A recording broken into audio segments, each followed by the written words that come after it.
তোমাৰ মতি হোক, তোমাৰ শৰীৰৰ ৰূপ লাৱণ্য বৃদ্ধি পাওক, তোমাৰ আৰু তোমাৰ স্বামীৰ পৰিয়ালবৰ্গৰ সকলোৰে কল্যাণ হওক। হে কল্যাণীয়া, তুমি উপজাৰে পৰা মই যদি কদাচিত মনোকষ্ট দিছিলোঁ অথবা শাৰীৰিক শাস্তিৰ ভয় দেখুৱাই তোমাক প্ৰাণত সংশয়ৰ সৃষ্টি কৰিছিলোঁ, সেই সকলোবিলাক নিজ গুণে মৰিখন কৰিবা। চন্দ্ৰৰ মানত ৰোহিণী, নলৰ মানত দময়ন্তী আৰু নাৰায়ণৰ মানত লক্ষ্মী যেনে তুমিও তোমাৰ স্বামীৰ মানত তেনে চেনেহৰ পাত্ৰী হ'বা। ধনৱতী, পুত্ৰৱতী আৰু পতিপৰায়ণা হৈ সুদীৰ্ঘকাল পৰমায়ুৰে দীৰ্ঘায়ু হোৱা। হৰি হৈছে দেউতাক সেৱা কৰাই আকৌ ইফালে আহিবা মাইনা। অভিভাৱকে যেতিয়া কইনাক আশীৰ্বাদ দিব, মাইনা আগুৱাই আহক, কইনাক যদি আশীৰ্বাদ দিব, দেখি বুলি আশীৰ্বাদ দিলে তোমাৰ 200 টকা প্ৰতি ঘাটিনী আৰু পশু ঘাটিনী সকলোৱে গছলৈ নাবাচে, বাচে নেকি বাৰু? সেইকাৰণে পিতৃৰ আশীৰ্বাদ, জ্যেষ্ঠজনৰ আশীৰ্বাদ বহুত ডাঙৰ কথা। সেইকাৰণে সমাজৰ সন্মুখত এইটো আশীৰ্বাদটো দিয়া হয়। আকৌ কি কোৱা হৈছে যে আজিৰ পৰা কোনো ধৰণৰ মনোমালিন্য থাকিব নালাগে, কিবা যদি আছিল আজিৰ পৰা এৰা ধৰা হ'ব লাগে। এইবুলি কি কৈছে যে ইয়াত যিখিনি ধন সোণ হৈছিল এই কৈছে আক্ৰোশ মানে কেনেকুৱা যে এওঁক বিয়া দিয়াৰ পিছত মোৰ কিবা নোহোৱা হৈ যাব নেকি, সেইটোকে আক্ৰোশ বুলি কয়। অৰ্থাৎ কি বুলি দেউতাকে কৈছে, ইয়াত তোমাৰ কাৰণে যিখিনি হ'ল তাত গৈ তোমাৰ দুগুণ হওক, তোমাৰ অভাৱ নাইকিয়া হওক, সকলো সমস্যা আহিব জীৱন, সমস্যাবিলাকৰ যাতে সাহসীকতে মুখামুখি হ'ব। কি ধুনীয়া আশীৰ্বাদ দিছে, দিয়া নাই যায়।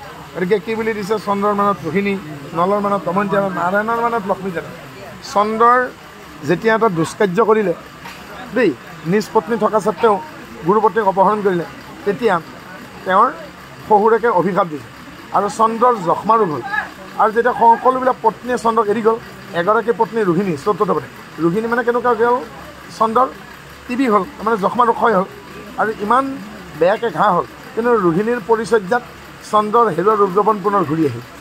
গতিকে পত্নীৰ চিন তাকে বুলি কৈছে, তাক যেতিয়া স্বামীৰ বিপদ হয়, স্বামীৰ অৰ্থনৈতিক অৱস্থা বেয়া হয়, স্বামীৰ ৰোগ হয়, স্বামীৰ দুৰ্ঘটনা হয়, হয়নে, স্বামী দেউলীয়া হয়, সেইবিলাকত যেতিয়া তেওঁ ধৈৰ্য ধৰি স্বামীক উদ্ধাৰ কৰিব পাৰিব, সেইটোকে পত্নী বুলি কৈছে।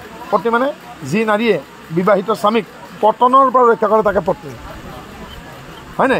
সেইকাৰণে কৈছে চন্দ্ৰৰ মানত ৰোহিণী, নলৰ মানত দময়ন্তী। আৰু নল বেয়া কাম কৰিলে কি, জুৱা খেলিলে, কাৰ লগত, ভায়েকৰ লগত। আৰু জুৱা খেলিলে মানুহে কলি আৰু শনিৰ পাল্লাত পৰে।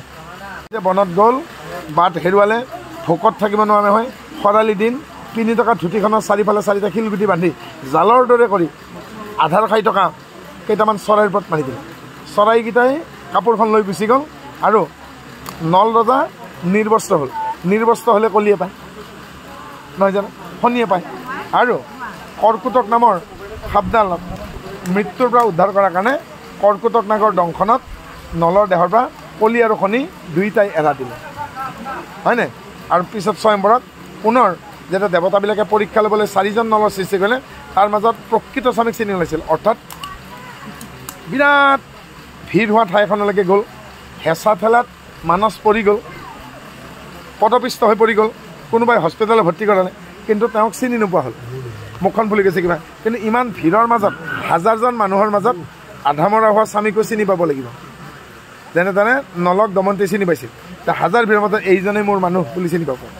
আৰু ভিৰৰ মাজত নিজৰ স্বামীক চিনাক্তকৰণ কৰিব পৰাকৈ কৈছে নলৰ মানত দময়ন্তী আৰু নাৰায়ণৰ মানত লক্ষ্মী জানে। আমি ভাবি লৈছোঁ, ধৰি লৈছোঁ, ইয়াৰ আগতো তোমালোকে জোৰ পাতিছে, এইবাৰো জোৰ পাতিছে। যদি জীৱনৰ ইকুৱেশ্যন, যদি প্ৰাৰব্ধ আৰব্ধ শেষ নহয়, আকৌ আহিব লাগে, যাতে ইজনে সিজনক পায়, তাকে দেউতাই আশীৰ্বাদ দিছে। নাৰায়ণৰ মানত লক্ষ্মী জানে দেই। গতিকে সেই আশীৰ্বাদ ইয়াত দিয়া হৈছে। সেই আশীৰ্বাদত কিবা কৰিবাগে। আৰু ৰাতিপুৱা স্নান প্ৰক্ষালন, গা নোধোৱাকৈ, মুখ নোধোৱাকৈ একো বস্তু আহাৰ গ্ৰহণ নকৰিবা। পিতৃ মাতৃ ভগৱন্ততকৈ আগত, পিতৃ মাতৃ থকালৈকে তেওঁলোকক সেৱা কৰিহে সিফালে সোমাবা, হয়নে। বেলেগৰ কথাত কাণ নপকাবা। কিয় কাৰণে, বেলেগৰ কথামতে যদি তোমালোকৰ ভাতত সোমা, সংসাৰ তেতিয়াই ভাঙে যেতিয়া তৃতীয় ব্যক্তিৰ প্ৰৱেশ কৰে। ডিভৰ্চ তেতিয়া হয় যেতিয়া 3rd পাৰ্চনে এণ্ট্ৰি মাৰে, নহয় জানো। গতিকে সেই নোকোৱা আমাক কেটালিছ দৰকাৰ নাই, নহয় জানো। গতিকে এইকাৰণে মানা কৰিছোঁ। মন্থৰাই কথা লগাইছিল কৈকেয়ীক মাত্ৰ 2 মিনিট সময়, আৰু সেই 2 মিনিটতে কি হ'ল, মন্থৰাৰ আৰু কৈকেয়ীৰ কি হ'ল বাৰু। মন্থৰাৰ কথা কৈকেয়ীয়ে শুনাৰ বাবে কৈকেয়ীৰ স্বামী দশৰথৰ স্বৰ্গবাস হ'ল, ৰামৰ বনবাস হ'ল আৰু কৈকেয়ীৰ সৰ্বনাশ হ'ল। আমি কেনে কি কওঁ, খুদ কা সৰ্বনাশ হৈ গয়া, ৰাম কা বনবাস হৈ গয়া, স্বামী কা স্বৰ্গবাস হৈ গয়া। ভাল হ'ল নেকি? সেইকাৰণে বেলেগৰ কথা শুনিব নালাগে। না না, আব্বা মত ফেলাও আৰু আব্বা মে বিশ্বাস কৰনা জৰুৰী নেহি। উৰা বাতৰিত মন নিদিবা আৰু ইয়াক নিবিও পাবা। দেখিলে দেখা আৰু শুনাৰ মাজত দুই আঙুল পাৰ্থক্য, তথাপিতো 3টা প্ৰমাণ ল'বা। কাৰণ ট্ৰাকৰ চকা ফুটিলেও বম ফুটা বুলি ৰিপৰ্ট দিয়ে আজিকালি, পাইছা? এতিয়া মোক কোৱাচোন কৰি কওঁ যে ঈশ্বৰ উপাসনা আদি সৎকৰ্ম কৰোঁতে মই আপোনাৰ সহধৰ্মিনী হ'ম। হে স্বামী, দ্বিতীয়তে প্ৰতিজ্ঞা কৰি কওঁ যে জ্ঞাতি কুটুম্ব আৰু ভকত বৈষ্ণৱক সেৱা আগবঢ়াওঁতে মই আপোনাৰ সহধৰ্মী ৰূপে উপস্থিত থাকিম। হে স্বামী, তৃতীয়তে প্ৰতিজ্ঞা কৰি কওঁ যে অৰ্থনৈতিক দিশত ধন ধান আদি অৰ্জন কৰোঁতে আৰু ব্যয় কৰোঁতেও মই আপোনাৰ সমভাগী হ'ম। হে স্বামী, চতুৰ্থতে প্ৰতিজ্ঞা কৰি কওঁ যে স্বদেশ স্বজাতিৰ কল্যাণমূলক হিতৈষীমূলক সকলো কৰ্মত মই আপোনাক সহযোগ, উপৰোক্ত সকলো স্থানত সকলো কাৰ্যত মই আপোনাৰ কায়াৰ লগৰ ছায়াৰ দৰে সদা সৰ্বদা উপস্থিত থাকিম। উপৰোক্ত পঞ্চ প্ৰতিজ্ঞা পালনত ভগৱন্ত যাতে মোক সহায় হয় তাৰ বাবে সেৱা জনাইছোঁ। মানস মূৰত হাত দুখন দি কোৱা, হে আস্মতী, তুমি এনেদৰে মোৰ মনৰ ভাগ বচন মানি চলিবা। ওম ইমাম আৰোহ অস্মানম অস্মেব তং স্থিৰভৱ কৃতন্নত ৱাধস্য। হে আয়ুষ্মতী, গৰ্ব অহংকাৰ চঞ্চলতা ত্যাগ কৰি তুমি স্থিৰমতী হোৱা, শিলৰ দৰে ধীৰ স্থিৰ হোৱা। তোমাৰ সকলো শত্ৰুক পৰাজয় কৰিবলৈ ভগৱন্তই মোক শক্তিমতী দিয়ে।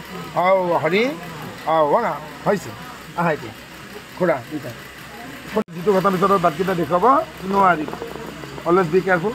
গতিকে মই যি ক'ম কনচিয়াছ হৈ কৰিম, যি কামেই কৰিবা। কাৰোবাক যদি গালি পাৰিব লগা হয় অলপ ভাবি পেলাই গালি পাৰিবা, পাইছানে বুজি? সি যাতে কম্প্ৰমাইজ কৰিব লগা হয়, নহ'লে এপলাইজ কৰিব লগা হয়, নহ'লে এনেই আৰু টাইম খৰচ কৰি শক্তি খৰচ কৰিতো লাভ নাই, আছে নেকি? হয়নে? গতিকে প্ৰথম তুমি ক'বা যে আজিৰ পৰা অন্ন ব্যঞ্জন তোমাৰ নুঠি নব। অৰ্থাৎ এওঁ যে গৈ পেলাই তোমাৰ যোৰহাটৰ মিলনগৰ তোমালোকৰ ঘৰত যে এণ্ট্ৰি মাৰিব, ৱাইল্ড কাৰ্ড পালে তাৰ আজি অধিকাৰত প্ৰথম খোজটো দিব। আলহী হিচাপে নহয় কিন্তু অধিকাৰত মায়ে পাকঘৰ দেখাব, গোসাঁই ঘৰ দেখাব, গণকাৰে চব তেনেকুৱা দিব। বুজি পাইছা নাই? চিনেমাত যে খেলে এই দিয়া বাচন বৰ্তনখিনি যে চাউলখিনি দিয়ে লঠিয়াব দিয়ে, সেইটো হিন্দী চিনেমাত হয়। আমাৰা নেহি হতা হয়। আমি চাউলৰ লক্ষী বুলি মানে একোটা চাউলৰ কাৰণে হাহাকাৰ, মত লাট মাৰো উধাৰ মেৰা গুঞ্জাইছে। হিন্দী চিৰিয়েল মতে আমাৰ সমস্যা আমাৰ নচলে, কিন্তু কেতিয়াও নকৰিব নাপায়। সেইকাৰণে আমি চাউল মাৰিবও দিয়া নাই, দিছোঁ নেকি? কল গাখীৰ কাঢ়িব দিছোঁ নেকি? হয় নাই? সেইকাৰণে আমাৰ ভকতীয়া বিয়াত কল গাখীৰ দৰাৰ ভৰিত নাখানে আৰু দৰা কইনা আহিলে চাউল নছটিয়াই, হয় নহয়? এতিয়া ৰাছিয়া সেই ইউক্ৰেইনৰ ওপৰত বম্বাৰিং কৰিছে, আমি ফুটাব দিছোঁ জানো? হয়নে? এতিয়া আমাৰ যুদ্ধ লগা নাই নহয়, মৃত্যু কৰিব আহিছে। এখন ডাঙৰ ব্ৰিজ বনাইছোঁ আজি আমি, এটা মোৰ ঢেকীয়াজুলি আৰু এটা মোৰ যোৰহাট। কম দীঘল ব্ৰিজ নেকি? তোমালোক ফাৰ্ষ্ট পেচেঞ্জাৰ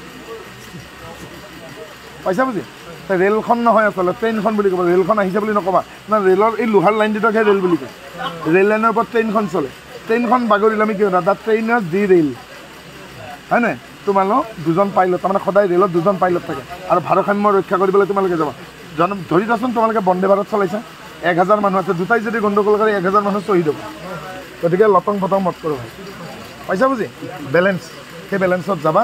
এটা প্ৰথম খোজ কি হ'ব আজি ঘৰত অধিকাৰত খুজি। দ্বিতীয় কথা, যিখিনি খাদ্য বনাব সেইখিনি নিউট্ৰিয়েণ্টছ হয় যাতে কেৱল তুমি মানুহৰ কাৰণে, গোটেইখিনি মানুহৰ কাৰণে। পৰিয়ালকে কয় এখন ছাতৰ তলত এটা চোলাতে ৰান্ধি বাঢ়ি যিয়ে খায় তাকে পৰিয়াল বুলি। আৰু আমাৰ মানুহ কি কয়, আপোনাৰ পৰিয়াল নাহিল নেকি? পৰিয়াল মানে ৱাইফ নহয় কিন্তু। এখন ছাতৰ তলত under one roof one family, that means এটা চোলাতে, সেই গেছৰ চোলা নে কেৰাচিনৰ ষ্টভ, ডেটছ নট লোকেল। এখন চালৰ তলত এটা চোলাতে যিয়ে একেলগে যিকেইজন মানুহে একেলগে খায় তাকে পৰিয়াল বুলি কয়। গতিকে সেই চোলাটোত যিখিনি ৰান্ধিবা সেইখিনি নিউট্ৰিয়েণ্টছ হ'ব। যিদিনাখনে আমি নামঘৰটোৰ দৰে, মণিকূটটোৰ দৰে আমাৰ পাকঘৰটো আমি হাইজিন কৰিব পাৰিম, পবিত্ৰ কৰিব পাৰিম, মৰাশবোৰ নানিম, সেইখন ঘৰ বৈকুণ্ঠ হৈছে, পাইছা বুজি? গতিকে দ্বিতীয়টো হ'ল ফৰ দ্য ষ্ট্ৰেংথ। তুমি ক'বা বল শক্তি বৃদ্ধিৰ বাবে, তুমি ক'বা বল বীৰ্য বৃদ্ধিৰ বাবে মই সদায় ভাল খাদ্য বনাম, সমতল খাদ্য হ'ল। গতিকে ৰাতিপুৱা ব্ৰেকফাষ্ট মজবুতকৈ খাবা, নিশাৰ খাদ্যখিনি প্ৰথম প্ৰহৰতে খাবা 6 বজাৰ পৰা 9 বজাৰ ভিতৰত কাৰণ খাদ্য হজম হ'বলৈকে 3 ঘণ্টা লাগে দেই সেইকাৰণে আগৰাতি জন্ম হোৱা সন্তানবিলাক অলপাৰি দুখত সোনকালে মৰে আৰু পিছ ৰাতি যিবিলাক সন্তান জন্ম মানে গৰ্ভস্থ হয় সিহঁতৰ দীৰ্ঘায়ু হয় গতিকে আজিৰ তাৰিখত যিবিলাক সোনকালে মৃত্যু ঘটিছে সেইবিলাক আগৰাতি অহা সন্তান পাইছা বুজি গতিকে খাদ্যখিনি যদি আগতে নাখায় কি হ'ব তোমালোকৰ ক্ষতি হ'ব দেই 3 নম্বৰ কথা মানুহে সুখ শান্তিৰ কাৰণে ঘৰ সংসাৰ কৰিব 2 আনন্দৰ প্ৰতিশোধ হয় নাই 4 নম্বৰ কথা ইলিগেল ইনকাম ব্লেক মানি এওঁ যদি কিবা এটা বস্তু মানে মাহৰ 28 তাৰিখ আনিছে তুমি তেতিয়া কয় আজিতো পইচা পাবলগীয়া কথা নাছিল টেবুলৰ ওপৰে আহিলে তলেৰে আহিল তুমি ক'বা এসাঁজ লঘোণে থাকিম মোক কিন্তু ব্লেক মানি নালাগে পাইছা বুজি কাৰণ কেই লাখ টকীয়া কাপোৰ জীৱনত কিন্তু ডাঙৰ কথা নহয় হিন্দু মানুহ মুছলিমৰ পৰা খ্ৰীষ্টানৰ শেষত কিন্তু মাৰ্কিন কাপোৰে 2 মিনিটত দিয়ে পাট আৰু মুগাৰে কিন্তু জাপি নিদিয়ে এজন যদি আৰ্মি মৰে তেতিয়াহ'লে ফ্লেগখন দিব এজন যদি ডিফেন্সৰ মানুহ ফ্লেগখন দিব জীৱনত কেই লাখ টকীয়া কেই কোটি টকীয়া মানে 2 লাখ টকীয়া পানীৰ বটল খোৱা মানুহ দেখা পাইছোঁ কিন্তু মৰিলে সেই কিন্তু কফন কাপোৰ মাৰ্কিনেই দিয়ে পাইছানে বুজি মোৰো পাতি গোস্বামী মই মৰিলে চাইখিনি কি গোলপীয়া হৈ থাকে এখেতৰ ওপৰতে হাজৰিকা কি হালধীয়া হ'ব নেকি মোৰ পিছফালে থকাজন কলিতা মৰিলে ক'লা হ'ব নেকি নেহি চালে পৃথিৱীত জাত 3টাই মেল ফিমেল আৰু ট্ৰেন্সজেণ্ডাৰ ইয়াতকৈ আৰু বেছি জাত নাই 4 নম্বৰটো খুব কমেডিকাল 5 নম্বৰটো আগৰ দিনত হাতীও পৰিছিল যদি কিবা তোমালোকৰ বংশত কিবা জীৱ জন্তু আছে তৃণভোজী হাৰ্বিভৰছ সেইখিনি যাতে বৃদ্ধি পায় ওম পঞ্চ পশুভ বিষ্ণুতাং নেটো আমাৰ কিমান ধুনীয়া সংস্কৃতি যে তৃণভোজী চতুষ্পদী প্ৰাণী যদি কিবা আছে সেইখিনি বৃদ্ধি হওক গবাদি প্ৰাণী 6 নম্বৰটো আমাৰ ইয়াত 6টা ছিজন গ্ৰীষ্ম বৰ্ষা শৰৎ হেমন্ত শীত বসন্ত 6টা ঋতুই যাতে সুখে সন্তোষে কটাব পাৰা দেই আৰু শেষত আমাৰ যিখিনি ৰিচুৱেলছ আমাৰ যিখিনি কাষ্টম আমাৰ যিখিনি প্ৰথা আমাৰ যিখিনি সংস্কাৰ পিতৃ মাতৃৰ পৰা যিখিনি পাইছা হয়নে সেইখিনি যাতে এথিক্স ভাইলেট নকৰাকৈ ডিচিপ্লিন ভাইলেট নকৰাকৈ যাতে চলি বেলেগৰ কাৰণে যাতে তোমালোকে আইডেল ফেমিলি এটা হ'ব পাৰা এখন মানে উদাহৰণ দিব পাৰা দম্পতি যাতে হ'ব পাৰা মোক সেইটোকে লাগে দেই আমি 10 মিনিট সময় লৈছোঁ তুমি ইয়াতে উঠা তোমাৰ অধীন হ'ব সেই অৰ্থে ভগৱন্তই তোমাক প্ৰথম খোজ দিয়ক অনন্য ক'বা হে আয়ুষ্মান ঈশ্বৰক সাক্ষী কৰি কৈছোঁ আজিৰ পৰা অন্ন ব্যঞ্জন আদি মোৰ অধীন হ'ব সেই অৰ্থে প্ৰথম খোজ আগবঢ়াইছোঁ খুব ভৰি অকণমান অকণমান বা দৰাই কোৱা ওম দে উৰ্জে বিষ্ণুতাং নহয়তো বল শক্তি বৃদ্ধিৰ বাবে ভগৱন্তই তোমাক দ্বিতীয় খোজ দিয়ক কইনা ক'বা আপোনাৰ সৌৰ্য বীৰ্য বৃদ্ধিৰ বাবে দ্বিতীয় খোজ আগবঢ়াইছোঁ বাওঁ ভৰি দৰাই কোৱা ত্ৰিনী ৰায় স্পোচায় বিষ্ণুতাং নহয়তো সম্পদ বৃদ্ধিৰ বাবে ভগৱন্তই তোমাক তৃতীয় খোজ দিয়ক কইনা ক'বা সেই অৰ্থে তৃতীয় খোজ আগবঢ়াইছোঁ সোঁ ভৰি দৰাই কোৱা সত্তাৰী মায় ভবায় বিষ্ণুতাং নহয়তো সুখ সমৃদ্ধিৰ বাবে ভগৱন্তই তোমাক চতুৰ্থ খোজ দিয়ক কইনা ক'বা সেই অৰ্থে চতুৰ্থ খোজ আগবঢ়াইছোঁ বাওঁ ভৰি দৰাই কোৱা পঞ্চ পশুভ বিষ্ণুতাং নহয়তো পোহনীয়া গবাদি প্ৰাণী পোহনীয়া তৃণভোজী গবাদি প্ৰাণী বৃদ্ধিৰ বাবে ভগৱন্তই তোমাক পঞ্চম খোজ দিয়ক কইনা ক'বা সেই অৰ্থে পঞ্চম খোজ আগবঢ়াইছোঁ সোঁ ভৰি দৰাই কোৱা চৰ ঋতুভ্য বিষ্ণুতাং নহয়তো গ্ৰীষ্ম বৰ্ষা শৰৎ হেমন্ত শীত বসন্ত বছৰৰ 6টা ঋতু সুখে সন্তোষে কটাবলৈ ভগৱন্তই তোমাক ষষ্ঠ খোজ দিয়ক কইনা ক'বা বছৰৰ আৰু জীৱনৰ ঋতুসমূহ সুখে সন্তোষে কটাবলৈ ষষ্ঠ খোজ আগবঢ়াইছোঁ বাওঁ ভৰি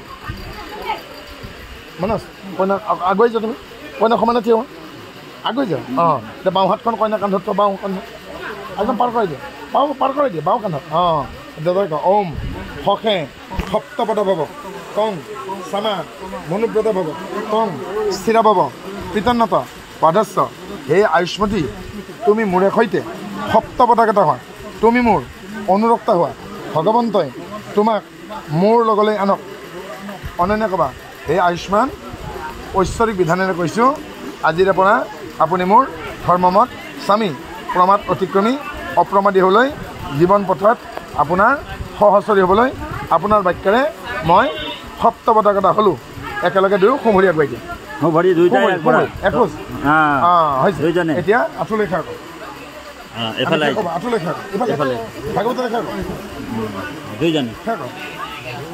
আঁঠুলৈ খাওক তুমি লেপেট খাই পৰা এনেকৈ কৰি সেৱা কৰা এনেকৈ কৰি সেৱা কৰা বাওঁ এনেকৈ বাছ এনেকৈ ধুনীয়া হ'ব বঢ়িয়া কৃষ্ণ একেলগে খোৱা ধৰো দেই একেলগে কৈ যাবা দেই তোমাৰ চৰণ সেৱাৰ গোবিন্দ নাজানো একো উপায় যিমতে সেৱাত ৰহিব কৰোণা কৰিতে হৰি যায় এই প্ৰবন্ধ তোমাৰ দোকানে ভজনকে সাধুকতি আদি বিষ্ণুস্বৰূপ বৰ মানস গোপাল বাক্য অনুসৰি কইনাই প্ৰথম খোজ অন্ন বৃদ্ধিৰ বাবে দ্বিতীয় খোজ বল বৃদ্ধিৰ বাবে তৃতীয় খোজত সম্পত্তিৰ বাবে চতুৰ্থ সুখ সমৃদ্ধিৰ বাবে পঞ্চম খোজত গবাদি তৃণভোজী প্ৰাণী বৃদ্ধিৰ বাবে ষষ্ঠ খোজ জীৱনৰ আৰু বছৰ ঋতুসমূহ সুখে শান্তকে পালন কৰিবলৈ আৰু শেষত প্ৰমাদ এৰি অতিক্ৰম কৰি নিজৰ সমস্তখিনি ৰক্ষণশীলতা ৰাখি ভগৱন্ত অৱস্থাত যদি জীৱন পথত সহায় হয় স্বামীৰ সৈতে জীৱন পথত সহচৰী হ'বলৈ কইনাই বৰৰ সৈতে সপ্তপদকতা হওঁতে গুৰুভগতৰ সাক্ষাতৰ চলন চলনত কিবা যদি অপৰাধ হৈছে ছিদ্ৰ হৈছে ছিদ্ৰক নিশ্চিত কৰি দুখক সামৰি বিঘিনি কন্যাই সেৱাক সামৰি কি কৰিব হৰি না এতিয়া দৰা কইনা সখী ৰাহুল দাসে তেওঁৰ সখী মিত্ৰবৰ মানসক শুভেচ্ছা জনাব ৰাহুলে কোৱা সেই দাদালৈকে চোৱা সেই মিত্ৰবৰ আপোনাৰ শুভ মিলনত মই পৰম সন্তোষ পাইছোঁ ভগৱন্তক প্ৰাৰ্থনা কৰিছোঁ আমি যেনেদৰে অতীতত আৰু কৃপাময় দেৱয় গতিৰ গতি তুমি সত্য নাম তনখ ৰাখিব হৰি হৰি হৰি হৰিয়ে তোমাৰ চৰণে মাগো নিৰ্মল ৰতি হে হৰি মোৰ মুখে ন চাৰুক হৰি হৰি হৰি হৰিয়ে পৰম নিৰ্মল তজুগুণ নাম যশ কৰা কৃষ্ণ কৃপাম মনত মিলোক হৰি হৰি হৰি হৰিয়ে তজু পদ সেৱা পৰময় মিয়াৰ ৰাম তজু পদ সেৱা পৰময় মিয়াৰ